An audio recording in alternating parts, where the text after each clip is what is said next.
Hello, children. Today, we're going to read a story from this treasury of fairy tales. We are going to read the story of The Princess and the Pea. Let's begin.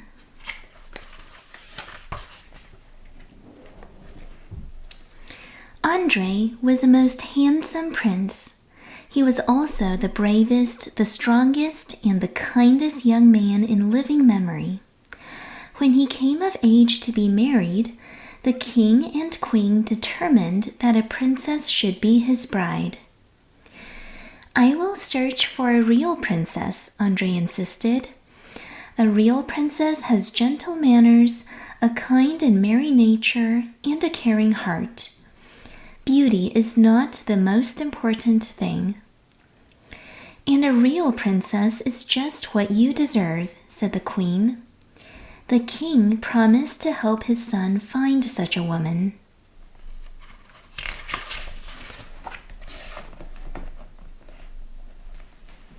The king and the young prince set out on their royal steeds.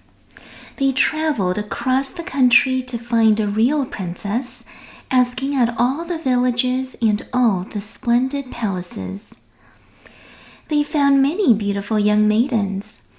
All of them thought Prince Andre was so handsome that they wanted to marry him.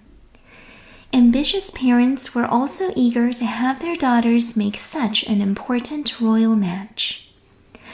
But none was the real princess that Andre longed for. Some did not have gentle enough manners, and some had harsh voices. Some were too pushy or unloving, in other words, ill-natured. Finally, the king and Prince Andre had to return home. The prince was very sad. He had had such hopes of finding a real princess. The royal cook tried to cheer him up. She made his favorite dish of lamb and dumplings. But Prince Andre just shook his handsome head. The royal jester tried to make him laugh with the most amusing stories he knew. But Prince Andre only grew sadder and more quiet. The royal maids fitted his bed with his favorite silken sheets, but Prince Andre did not sleep well.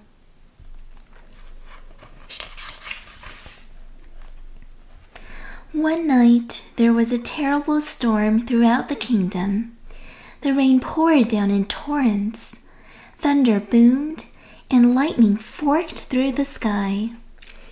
At the pitch of the storm, there came a knock at the palace gate. The king opened it to find a princess standing there. She was drenched, and rain streamed from her hair and ran down out her shoes. "Good evening, Your Majesty," she said politely. "I am a real princess, and I have come to marry your son." The king led her into the great hall to let her dry herself before the fire. Prince Andre thought she was lovely and entirely well-mannered, but still he wondered whether she was a real princess. Why had she gone out in such a storm all alone? When she was dry again, the princess told her story. Her name was Elaine, and she had come from a far kingdom. When she had heard about Prince Andre, she asked her father's leave to come to his castle. "For I know that I am a real princess," she said. Her father had sent her in a royal carriage with guards. During the storm, lightning had struck a tree near the carriage. The horses had become so frightened that they bolted and ran away into the forest. The guards ran after the horses, telling Princess Elaine to stay with the carriage.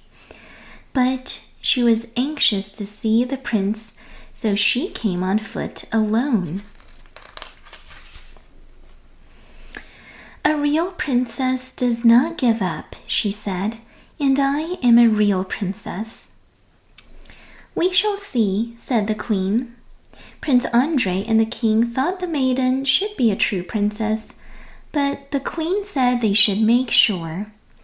She went into the bedroom with 2 servants and took all the sheets and blankets off the bed. Then she laid a dried pea in the middle of the bed. Next, they took 20 mattresses and placed them on top of the pea. Finally, they put 20 feather beds on top of the mattresses. This is where you will sleep tonight, the queen told the princess. Princess Elaine smiled, thanked the king and queen for their kindness, and climbed onto the bed. The queen did not sleep well. Many times she woke and slipped into the princess's bedroom to see if she was sleeping in the high bed. The princess was asleep, but the queen noticed that she seemed to toss and turn. Prince Andrei also slept badly. He kept wondering if this beautiful girl was a real princess. He hoped she was because he thought he loved her already. The king slept badly too because he wondered about Elaine as well. He did not know what to do if she turned out not to be a real princess. The next morning, Princess Elaine dressed and came to breakfast. "Did you sleep well last night, dear?" asked the queen. "Yes, your majesty," said the princess, "except that, I'm sure I just imagined it. I must have dreamed of rocks beneath me, bruising me black and blue, and yet this morning I found a bruise on my back." "Oh," thought the queen. She filled the pea through 20 mattresses and 20 feather beds. No one but a real princess would have such tender skin. Prince Andrei was overjoyed, and the king and queen were very happy too. Prince Andrei knelt before the beautiful princess. "Will you be my wife?" he begged her. "Indeed I will," said Princess Elaine. The king opened a golden chest filled with bright jewels. "For my royal daughter-in-law," he said. The queen gave her a motherly embrace, and Prince Andrei opened a velvet box to give her a magnificent golden ring with diamonds and rubies. "For a real princess," he said.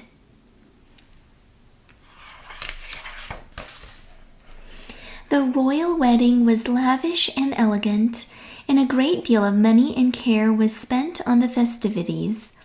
It seemed as if half the kingdom was in attendance, so everyone was curious. So curious was everyone to get a glimpse of Elaine.